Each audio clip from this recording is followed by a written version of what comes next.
Bom, falando na experiência, algumas coisas eu não sei porquê, quem vai dizer são os profissionais da área. Mas eu tô te contando como também aprendiz da história, que algumas coisas dão certo. Não é verdade, minha amiga? Nutricionista Fernandinha Paulucci, bem-vinda. Ó, esse teste é fato, não é? Do leite condensado com azeite. Não é um teste interessante? Você não dá conta de comer de tomar, né, outra colher de azeite, mas a lata, você vai inteirinha.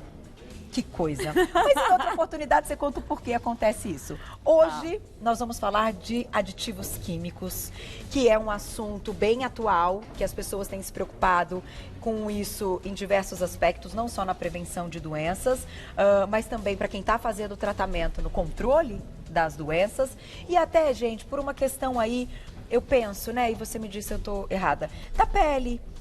A pele fica diferente quando a gente acaba abusando desses aditivos, né? A gente envelhece, vamos dizer assim. Na verdade, algumas pessoas ainda caem no conto, mesmo de produtos alimentícios que parecem ser saudáveis, eles têm aditivos e conservantes e um monte de substâncias que o nosso corpo não reconhece. Certo. Por que eles foram adicionados aos alimentos? Porque foi migrando do alimento natural para o produto alimentício, né? Com aquela falsa ideia de que o produto alimentício ia agilizar a vida das pessoas. E aí começou a ter que manter um tempo de prateleira maior para esses produtos, né? E a indústria precisava garantir, preservar as características sensoriais. Perfeito. Então, coloração, textura, validade, para não criar mofo, não criar bactéria, né? Realçar o sabor, porque a gente sabe que o alimento fresco, ele tem um sabor bom, mas conforme vai passando o tempo, ele vai perdendo, né? O aroma. Então, assim, a indústria, ela foi colocando. E o interessante é que esses alimentos que são adicionados de aditivos químicos, na maioria das vezes, a base dele é muito ruim também. Entendi. Então, a base de farinhas, né? A base de gorduras não saudáveis. Então, há muito açúcar. Então, além dos aditivos químicos, a base dos alimentos também não é boa. E aí? Então, aí isso dentro do organismo, que é uma coisa que eu vou contar para vocês, o que acontece quando a gente consome esses aditivos químicos, né? Acabam gerando pra gente um monte de doença. E aí é o que a gente não quer. Então eu vou fazer o seguinte, sempre quando você vem, chegam muitas perguntas, a gente vai voando pro intervalo para dar tempo de vocês mandarem no @VocêBonitaTV. Não sai daí que a gente volta com esse assunto, com as suas perguntinhas. De volta com o nosso Você Bonito. Então agora a gente vai explicar a história toda dessa questão dos aditivos e dos produtos alimentícios, né? A gente não chama de comida, a gente chama de produto alimentício. Produto alimentício, que ele é ultramente processado. Então os aditivos químicos, eles não são componentes nutricionais, apesar deles serem aprovados pela vigilância sanitária. Ok. Eles não são nutricionais, né? Eles dizem que em pequenas quantidades, teoricamente, não traz nenhum problema, só que como são moléculas não reconhecidas pelo nosso organismo, eles vão ter um efeito cumulativo. Entendi. Quando a gente ingere uma molécula que o corpo não reconhece, isso é um radical livre, é uma toxina. Então, ou o meu corpo tem substrato suficiente, um monte de micronutriente para metabolizar e neutralizar e expulsar, ou o corpo inteligente, quando você come esse pãozinho aqui que ele aumenta a inflamação e ele não tem uma base boa junto com os aditivos, o corpo ele pega e joga para dentro da célula de gordura.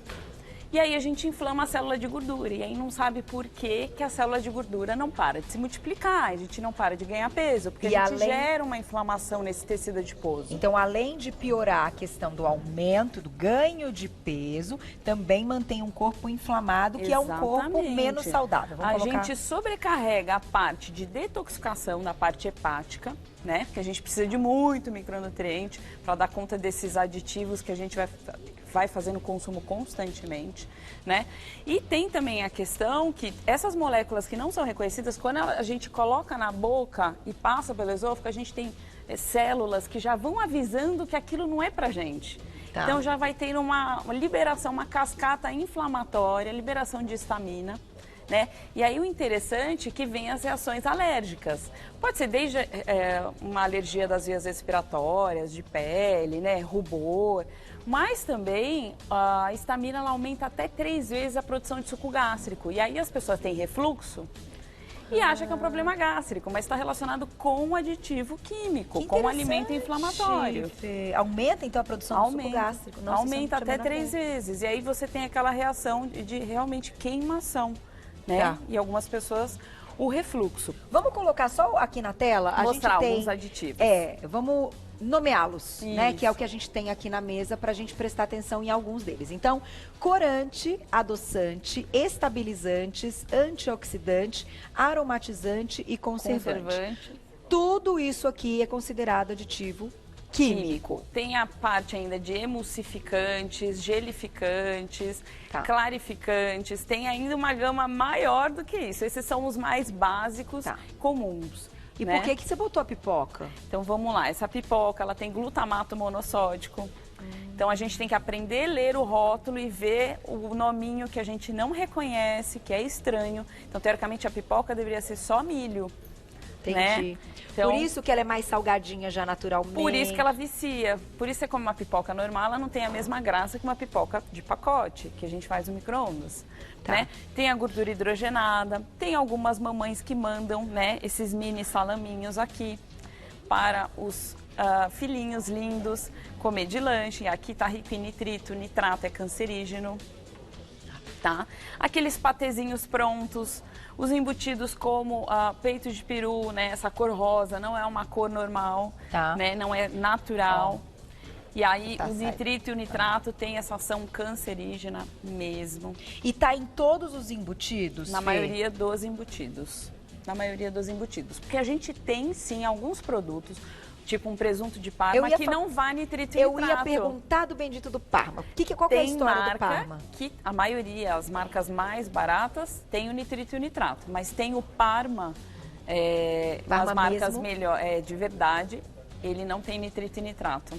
Então você tem que olhar, são 2 ou 3 marcas que a gente encontra no mercado, é mais caro. Vai estar escrito o quê? Que nomes assim, eu acho legal a gente entender isso. Não vai estar escrito, porque o nitrato e o nitrito ele é obrigado a estar descrito no rótulo. Então a gelatina ela tem os corantes artificiais, os corantes eles geram alergia das vias respiratórias, bronquite, asma, alergias de pele e para crianças, né, pioram a questão da atenção, então gera déficit de atenção, agitamento e excitamento do sistema nervoso central. Hiperatividade. Vou ler para vocês. Ingredientes, então, dessa gelatina. Açúcar, gelatina, sal. Aí tem, assim, vitamina C.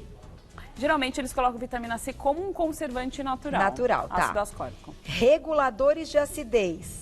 Citrato de sódio e ácido fumárico, aromatizantes, endulcorantes, aspartame e ciclamato de sódio. Cancerígeno. Não sei que lá. Aí nem sei os outros nomes, não sei nem ler essas palavras. E tem um corantezinho. E o amarelo crepúsculo. O que é isso, esse amarelo crepúsculo? Tem o tartazina aqui. É o corante? Tem o tartazina, que tem ação também cancerígena. Então a gente, imagina, esse verde aqui. Esse verde não é um verde natural, né? Aí tem um bichinho bonitinho então, na embalagem. Tem corantes naturais no mercado, que é a base de cúrcuma, beta-caroteno, beterraba. Então, ficar de olho nesses tipos de corantes. Preferir os que têm corante natural. Então, hoje é possível encontrar alguns com corantes naturais? Hoje é possível. Certo. Vamos supor, produtos de panificação, tem os espessantes, né? Eles ajudam a dar textura, maciez, né, no produto.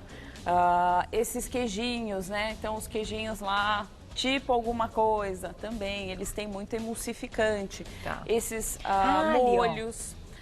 A maionese, amido modificado, né? O ketchup. Glutamato monossódico tanto no molho shoyu quanto no molho inglês. Gordura hidrogenada, né? Os corantes nas bolachas recheadas, nas jujubas, no cereal.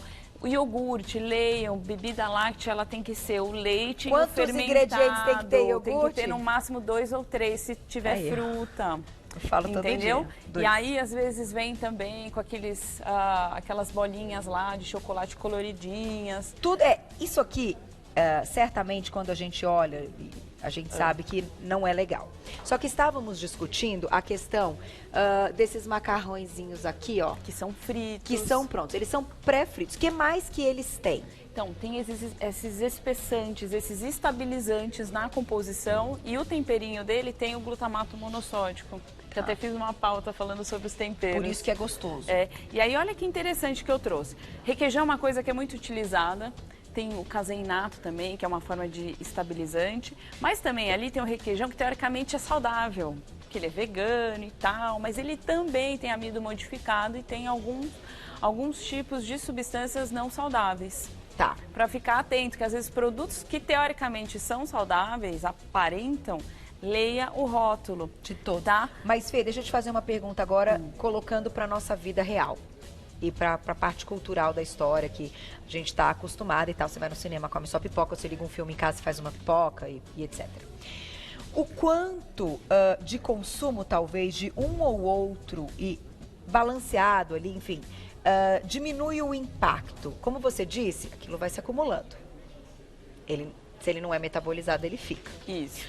Porém, como a gente não consegue viver hoje 100% numa bolha, e realmente é difícil em alguns momentos, até para que eu também faço parte disso, assim como você, público, a gente não se sinta culpado no momento que a gente coma, né? Ainda que seja de vez em quando.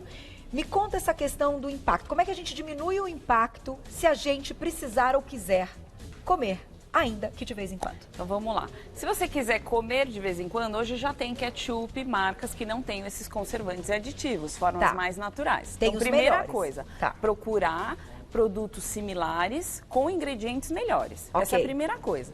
Segunda coisa, aumentar vegetais, folhas, legumes, frutas, alimentos na sua refeição. Entendi. Mesmo no lanche da tarde e mesmo no café da manhã. Entendi. Dá força para o organismo poder combater. Dá força para o organismo poder combater. E aí a questão é, como que a gente minimiza?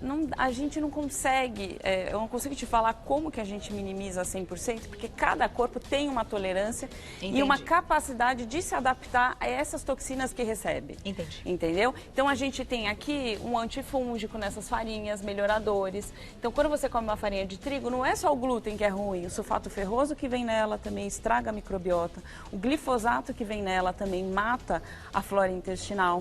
Quando você dá um produtinho, né, para fortalecer para o teu filho, tem um corante que não é bacana e às vezes ele tem, sei lá, ficou gripado. Aí piora isso, reverte para uma tosse que não sara e você não sabe porque você está dando o produto. Então, na hora que vem uma inflamação ou cai o sistema imune, que você vai perceber que isso vai impactar ainda mais.